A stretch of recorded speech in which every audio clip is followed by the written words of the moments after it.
El tema que les quiero compartir en el día de hoy se titula El fraude. El fraude. Vamos a ver qué dice la palabra de Dios acerca del fraude.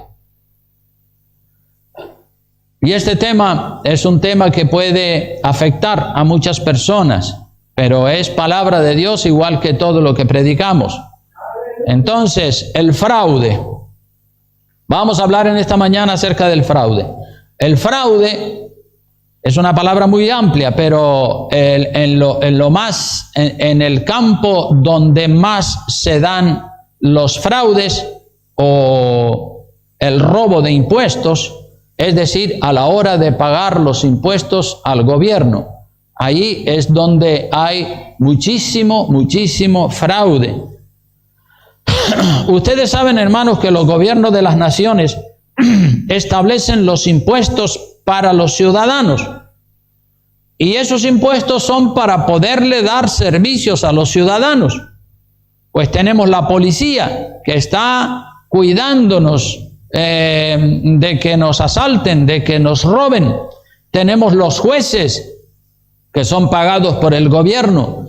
Tenemos médicos que nos atienden gratuitamente. Tenemos medicinas gratis. Tenemos hospitales gratis. Tenemos colegios y maestros gratis para enseñar a nuestros niños. Tenemos carreteras y autopistas preciosas para los coches.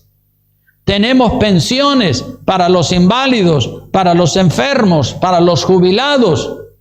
Pues ¿de dónde va a salir todo ese dinero sino del bolsillo de los ciudadanos? Lógico, de ahí tiene que salir. El gobierno no va a montar una fábrica de dinero para hacer eso no se puede hacer. Todos los dineros que tiene el gobierno, pues obviamente salen del bolsillo de los ciudadanos.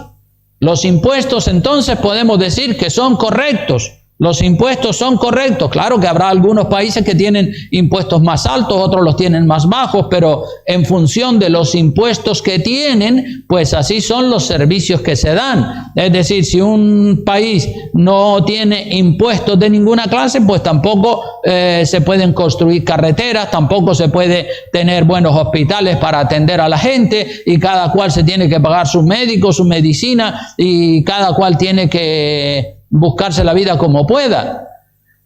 Pero en países ya avanzados que tienen todo controlado y todo bien administrado, pues entonces obviamente hay muchos impuestos, pero también es porque hay muchos servicios de atención al ciudadano. Como dije, médicos, medicinas, hospitales, carreteras, maestros, etcétera, etcétera, un sinfín de cosas.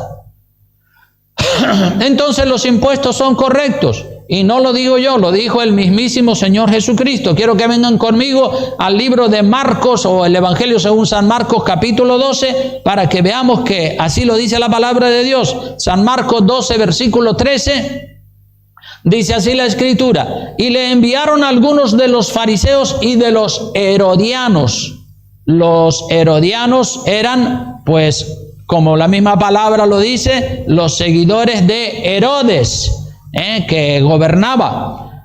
Dice, para que le sorprendiesen en alguna palabra. Fíjate la mala intención que tenían cuando hacían preguntas. Eran preguntas malintencionadas, a ver si sorprendían a Jesucristo en algún fallo. No tenían interés en aprender de él, sino que las preguntas que le hacían eran capciosas, malintencionadas. Ya lo dice la palabra. Le enviaron a algunos de los fariseos y de los herodianos para que les sorprendiesen en alguna palabra, para luego tener con qué atacarle y acusar a Jesucristo. Verso 14 dice: viniendo ellos, le dijeron: Maestro, sabemos que eres hombre veraz. Aquí esto es una lisonja, una adulación. No se lo dicen de corazón.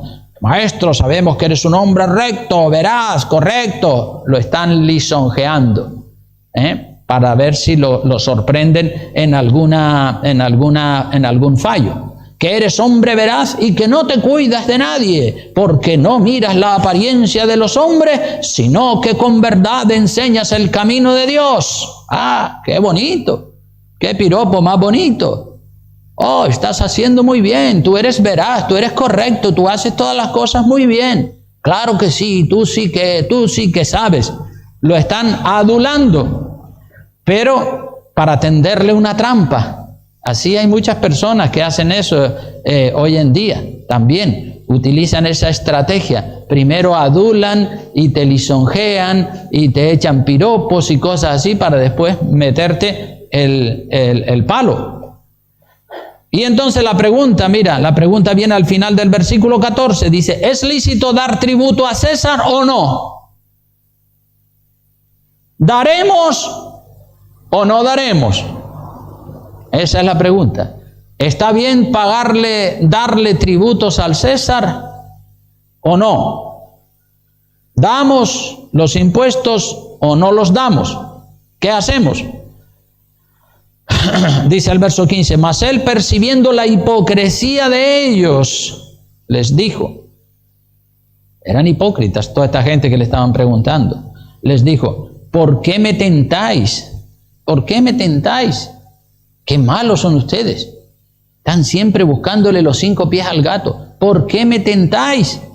Traedme una moneda para que la vea, tráiganme una moneda. Porque él no tenía monedas. Al Señor el dinero le daba lo mismo. El dinero no le afectaba al Señor Jesucristo. La Biblia dice que la raíz de todos los males, ¿cuál es? El amor al dinero. Por eso él dijo, tráeme una moneda, porque él iba sin moneda, él no tenía nada. Ni donde reclinar su cabeza, dice que tenía. En contra de esos que promueven la doctrina de la prosperidad. No, Jesucristo era rico. Un profesor que yo tenía me dijo, Jesucristo era riquísimo. ¿Cómo? ¿De dónde sacas tú ese concepto de que Jesucristo era riquísimo? Hombre, claro, cuando era un niño, los magos que vinieron de Oriente le trajeron oro, incienso y mirra. Y fue tanto el oro que le trajeron que él vivió como un rico porque tenía mucho oro. El hecho de que le traigan un regalo de oro no significa que se volvió rico con ese regalo que le trajeron, pero ese es el concepto de los que defienden la teología de la prosperidad. Pero la Biblia dice que Jesucristo no tenía donde reclinar su cabeza. Las zorras tienen cuevas y las aves de los cielos tienen ¿qué cosa? Nidos. Pero el Hijo del Hombre, refiriéndose a sí mismo, no tiene ¿qué? Donde reclinar su cabeza. Entonces, ¿era rico o era pobre? Pobre, claro que sí, era pobre. Pobre. No tenía nada, no tenía dinero. Y lo que consumía y lo que gastaban, el dinero lo llevaba Judas. Judas era el tesorero del grupo. Y los demás andaban sin un euro en el bolsillo. Y Jesucristo tampoco. Por eso dice, tráeme una moneda. Si no, si él hubiese tenido moneda, dice, ¿para qué le pide a la gente que le traiga una moneda? Saca la moneda que tiene en su bolsillo y da la enseñanza. Pero él dijo, tráenme una moneda para que la vea. Y ellos se la trajeron, verso 16, y les dijo, ¿de quién es esta imagen y la inscripción? A ver, díganme ustedes, ¿de quién es esta imagen que está aquí en la moneda y la inscripción? ¿Y qué le dijeron ellos? ¿Es de César? Respondiendo Jesús les dijo, pues dad a César lo que es de César y a Dios lo que es de Dios. Y se maravillaban de él y decían, wow, pues nos dejó callados. Vinimos a por lana y hemos salido trasquilados, ¿verdad? Vinieron a dejar a Jesucristo en ridículo y los que quedan en ridículo son ellos, porque el Señor es recto. Es perfecto, su voluntad es recta, su voluntad es perfecta, y así tenemos que ser nosotros, aunque nos duela, pero tenemos que ser así, correctos. Tenemos que cumplir con Dios y tenemos que cumplir con los hombres. Tenemos que cumplir con Dios dándole nuestros diezmos al Señor, y con el gobierno también tenemos que cumplir pagando nuestros impuestos. Hay impuestos para todo.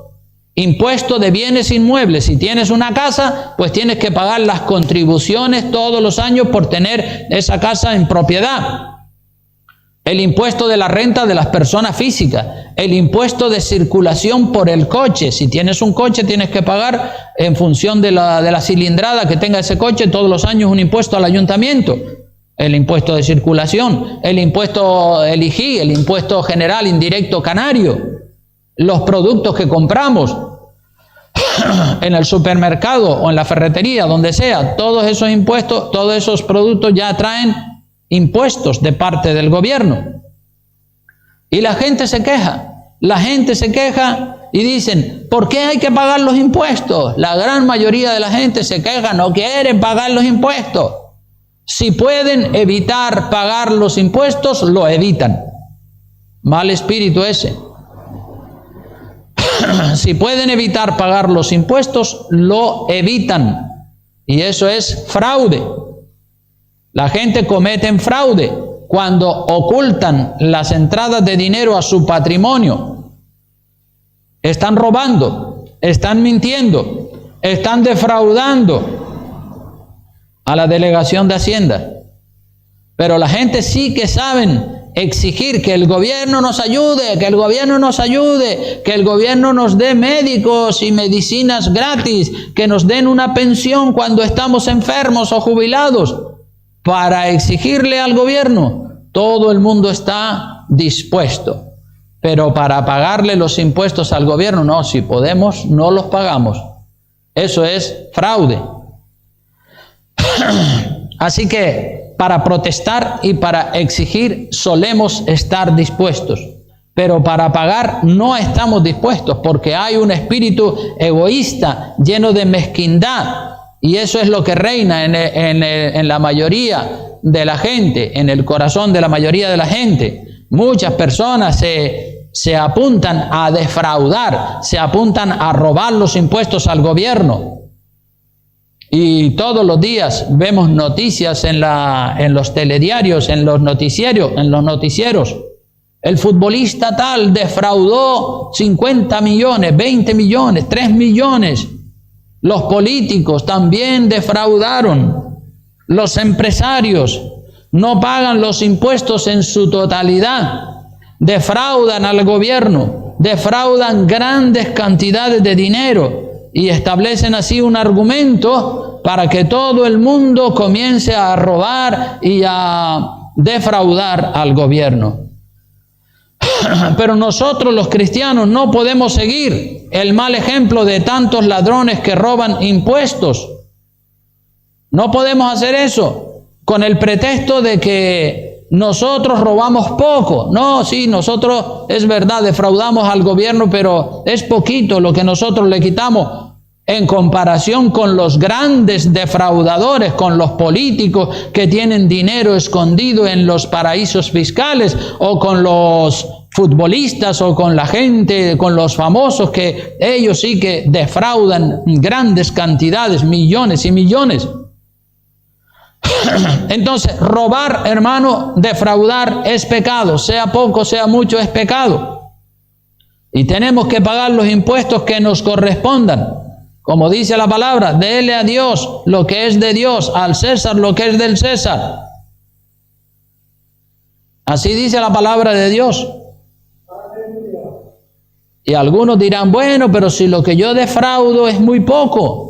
Lo que yo defraudo es muy poco si lo comparamos con los futbolistas o con los políticos o con los famosos, porque ellos esconden grandes fortunas millonarias en paraísos fiscales donde apenas pagan impuestos. Pero nosotros, hermanos, no tendremos que darle cuentas a Dios por los demás. Cada uno, dice la palabra de Dios, dará cuenta por sí mismo. O sea que si ellos defraudan grandes cantidades, eso a ti y a mí ni nos va ni nos viene. Allá ellos con Dios. Nosotros seamos fieles, demos al César lo que es del César, a Dios lo que es de Dios, y punto y aparte, tengamos la conciencia tranquila y la conciencia en paz para que cuando suene la trompeta nosotros nos vayamos con el Señor, o si antes de que suene la trompeta nos toca morir, pues vamos al reino de los cielos porque hemos andado derechitos cumpliendo las leyes de Dios aquí en la tierra. Así que cada uno de nosotros dará cuenta a Dios de sí mismo, no de las demás personas. Compararnos con los que roban y con los que defraudan mucho para justificar nuestros pequeños robos y nuestros pequeños fraudes no es correcto. Y algunos dirán, pero si lo que yo defraudo al gobierno son solamente 400 o 500 al mes, ¿y qué es eso si lo comparamos con los grandes defraudadores que defraudan millones y millones? Bueno, la Biblia dice que es un robo, que es un fraude.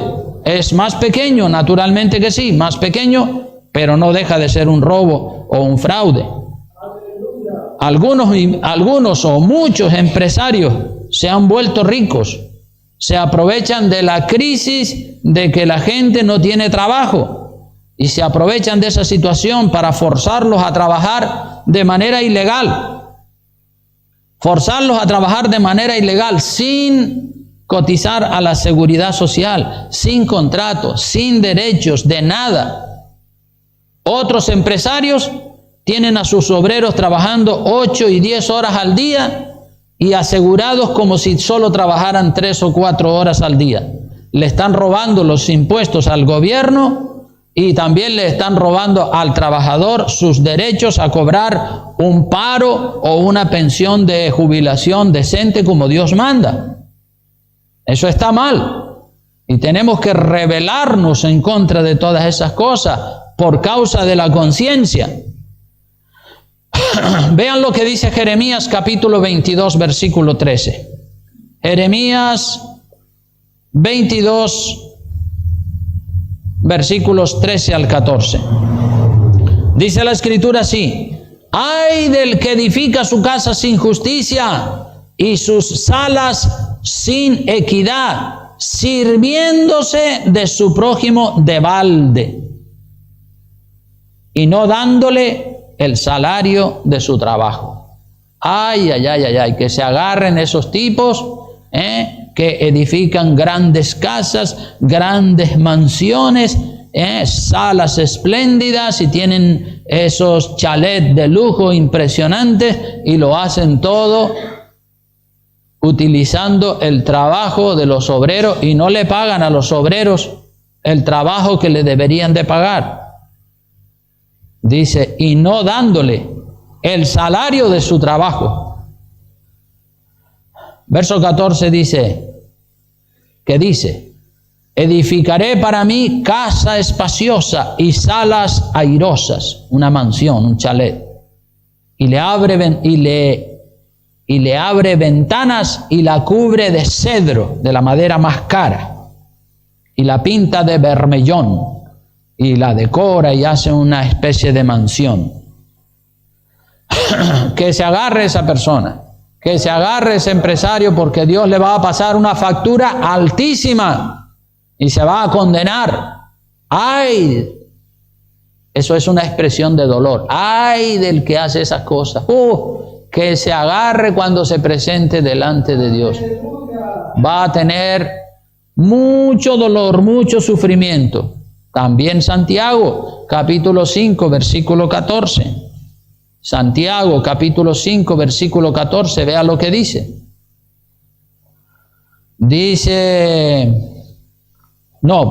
Santiago, capítulo 5, versículos 1 al 4. Dice, vamos ahora, ricos, llorad y aullad por las miserias que os vendrán.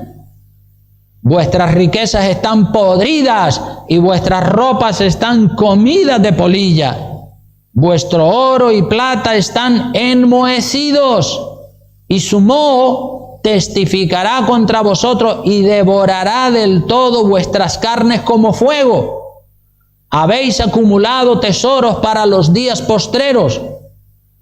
Mira el verso 4. He aquí, clama el jornal de los obreros que han cosechado vuestras tierras, el cual por engaño no les ha sido pagado por vosotros.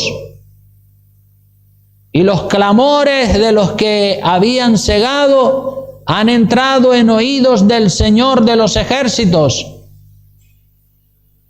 O sea que no le queda nada a estos empresarios que están explotando a los trabajadores. La ira de Dios va a caer sobre todas esas personas sin misericordia, porque ellos no la tienen con sus obreros. Ellos solamente piensan en sí mismos y explotar y estallar a los obreros al máximo. Otros empresarios retardan días y semanas para pagarle el salario al obrero. No les importa que tengan necesidad, no les importa si el trabajador está pasando calamidades. Ellos ya, los trabajadores han hecho el trabajo, pero el empresario es retardado, mezquino, no quiere soltar el dinero. Sí, la semana que entre le dice para la otra, y la otra, y la otra, y la otra, y así hasta que aburre al trabajador, y al final el trabajador dice, pues que se quede con mi dinero. Mira lo que dice Levítico capítulo 19, versículo 13. Levítico 19, 13, dice así la Escritura. Ley de Dios, palabra de Dios, dice así: no oprimirás a tu prójimo, ni le robarás, no retendrás el salario del jornalero en tu casa hasta la mañana. Es decir, antiguamente había que pagar cada día usted trabajó el día, pues tenga su dinero. Al final de la jornada de ese mismo día le entregaba el dinero para que esa persona pudiera disponer de su dinero propio, ¿verdad? O sea que había que pagárselo diariamente. Bueno, hay algunas empresas que pagan semanalmente, otras quincenalmente, otras mensualmente, ¿verdad? No vamos a decir que eso es pecado, siempre que paguen puntualmente los días establecidos, porque el trabajador cuenta con ese dinero para pagar su alquiler, para pagar su casa, para comprar su comida, etcétera, etcétera. Otros empresarios seducen al obrero y una parte del sueldo se la dan legalmente según el contrato que tienen firmado, y la otra parte del dinero se la dan en negro, dinero negro. También se le llama dinero B, es decir, es un dinero que no figura a efectos de impuestos en ningún lado, y por eso le dice, bueno, un tanto te doy en dinero A y tanto en dinero B, quiere decir tanto en dinero legal y tanto en dinero negro, en dinero ilegal. Del dinero ilegal o del dinero B o del dinero negro no pagan impuestos porque el gobierno no sabe, no tiene control sobre eso. Y yo sé que los obreros por la necesidad que tienen del trabajo aceptan muchas veces las condiciones ilegales del empresario. Los obreros, por la necesidad que tienen de trabajar y por lo apurados que están, pues firman cualquier clase de contrato, venga, sí, así mismo, porque lo que quiero es trabajar. Pero el obrero también muchas veces se hace cómplice de esa ilegalidad por parte del empresario, porque en cierta manera también le conviene al obrero, y por eso pues hace la vista gorda y dice, pues bueno, venga, sí, yo así mismo trabajo, porque quiere ganarse el pan de cada día. Pero el obrero también es muchas veces cómplice con el empresario. El empresario dice, yo te voy a contratar tiempo por 4 horas al día, pero tienes que trabajar 8 o 9 horas todos los días. Bueno, sí, venga, así mismo. O te doy una parte en dinero A y otra parte en dinero B. Pues todo eso es fraude que hacen los empresarios al gobierno. Y muchas veces los obreros participan de ese fraude. También hay obreros que cobran el paro o el desempleo y por otro lado están trabajando a la escondida. Eso también es fraude por parte del obrero, ¿verdad? Están cobrando el paro, como si estuvieran parados, como si no tuvieran trabajo, pero están trabajando por otro lado y están defraudando al gobierno. El Salmo 101, versículo 7, hermanos, Salmo 101, versículo 7, veamos lo que dice. Dice así la Escritura: mis ojos pondré, el 7, dice, no habitará dentro de mi casa el que hace, ¿qué? ¿Qué dice? Fraude. No habitará dentro de mi casa el que hace fraude. El que habla mentiras no se afirmará delante de mis ojos. Esa es la ley de Dios. Andar por el camino estrecho, andar por el camino de Dios no es fácil, pero no es imposible. Se puede, claro que se puede. Hay que ser muy estricto y hay que ser muy determinado y hay que ser coherente con la verdad y tenemos que decir, bueno, pues esto lo voy a arreglar, esto en mi vida, esta relación laboral que tengo con el empresario está mal, pero yo no estoy a gusto, yo no estoy cómodo con esto, yo voy a buscar una manera de salirme de esta empresa o de hablar con el empresario porque yo quiero que hagamos las cosas bien y que nuestra relación laboral sea correcta con respecto a Dios y con respecto al gobierno también. Entonces todo fraude o toda ilegalidad es pecado. Yo sé, hermanos, que vivimos en un mundo lleno de fraude, lleno de engaño, lleno de mentira. Y muchas veces los cristianos somos arrastrados, somos seducidos, somos presionados para vivir defraudando y para vivir engañando como hacen los que no son cristianos. Pero tenemos que apartarnos de todo lo malo.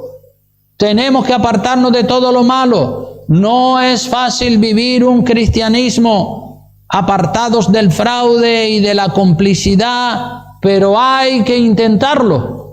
Tenemos que intentarlo, tenemos que decir, yo no estoy a gusto así, mi empresario me está engañando y está defraudando al gobierno y yo soy cómplice de esto, yo tengo que buscar una solución porque yo no estoy a gusto así, así que voy a hablar con el empresario, voy a, en fin, hacer lo que haya que hacer para poner legalidad en nuestra vida también.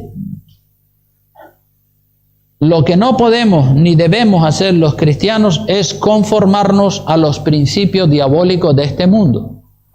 Lo que no podemos ni debemos de hacer los cristianos es conformarnos al sistema pecaminoso de vida que hay en este mundo. Son principios diabólicos los que rigen la sociedad pagana en la que nos ha tocado vivir. Veamos lo que dice Romanos 12. Romanos capítulo 12, versículo 2. Ahí lo deja claro el Señor. Dice así, no os conforméis a este siglo. Eso quiere decir, no estés de acuerdo con el sistema de vida que te están imponiendo los empresarios o la sociedad pagana en la que nos ha tocado vivir. No os conforméis a este siglo, sino transformaos por medio de la renovación de vuestro entendimiento. ¿Cómo se renueva el entendimiento? Ay, Señor, pues esto está mal. Esta relación laboral que tengo con mi jefe, esto no está correcto. Señor, perdóname, yo voy a poner mano para que esto se resuelva.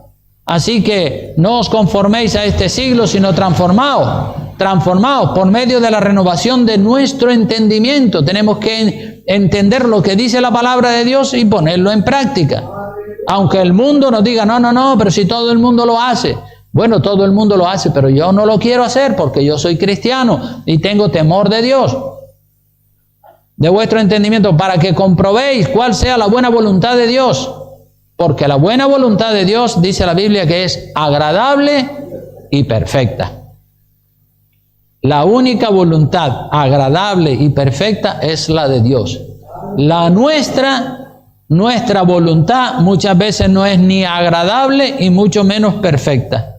La de Dios es la que es agradable y perfecta. Y usted dirá, bueno, pero así son las cosas, ¿y qué le vamos a hacer? ¿Ves que no hay otra salida? No, sí hay otras salidas, pero hay que buscarlas. Sí hay otras salidas, pero hay que buscarlas. Es verdad que no van a venir solas. Si no las buscas y si no te rebelas contra el mundo y contra el pecado, si no le oras a Dios y le pides ayuda a Dios, pues claro, no vas a encontrar esa otra salida. Pero sí las hay, sí las hay. Empieza a buscar, muévete, piensa, ora, busca, pregunta, busca soluciones, porque las hay para salir de esa situación. Claro que no va a ser fácil, no va a ser fácil, pero hay que intentarlo. Lucha, busca, ora, rebélate en contra del fraude, rebélate en contra del dinero negro. Haga todo de manera legal. Empresarios que tienen una doble contabilidad para defraudar, tienen una contabilidad para presentarla delante del gobierno y tienen otra contabilidad para ocultar el dinero negro. Un hermano me dijo que le ofrecieron un trabajo a jornada completa, pero con un contrato a media jornada. Y le dijo al empresario, ¿pero esto qué es? ¿Cómo se te ocurre? Eso es robar. ¿Cómo? Claro que eso es robar. Bueno, pero todo el mundo lo hace, pero ¿y qué vamos a hacer? Pues rebelarnos en contra de eso. En España, en este país, el fraude es altísimo. El porcentaje de personas que cometen fraude y no pagan los impuestos y el porcentaje de empresarios que no pagan los impuestos al gobierno es altísimo.